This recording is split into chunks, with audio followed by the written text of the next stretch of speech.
Magandang umaga po. Formal na tinanggap ni dating Senador Panfilo Lacson ang alok ni Pangulong Aquino para maging rehabilitation czar para sa sinalanta ng Bagyong Yolanda sa Visayas Region.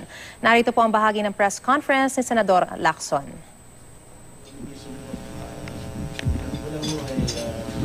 Gagamitin niyo ba sa reconstruction ng mga lungsod at mga lalawigan ang assets ng gobyerno ng DPWH?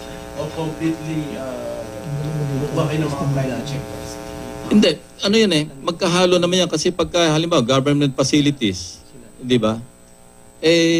Halimbawa, school buildings, pwedeng magkahalo na kung kulang yung, may pagkukulang yung government facilities, edi ilaan mo ibigay mo sa private sector. Pero ang point ko is as much as possible, mas gusto ko yung private sector ang mag-initiate, mag-implement at sila rin na magpondo, mag-fund. Kasi mas maiwasan niya nga yung bureaucracy, the pitfalls of the government bureaucracy, no, na napakarami obstacles. Doon po kayo magkatayo ng opisina niyo sa Visayas? To tell you honestly, hindi importante sa akin yung opisina . Ang importante yung magawa yung trabaho . Maski nga walang opisina, maski mobile, pwede rin.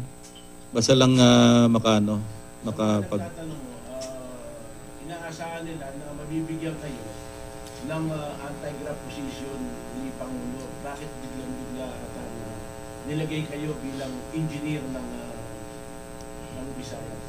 Hindi ko alam. Pero sa akin, this is challenge enough and I welcome it. Wala mong bakante, anti-graft? Well, alam mo, meron ng IAGC no? So ako rin, sarili kong pananaw, natanong na ako dyan, baka maging duplicitous na doon sa function ng IAGC. Tsaka yung NBI naman is doing a wonderful job sa kanilang pag-iimbestiga.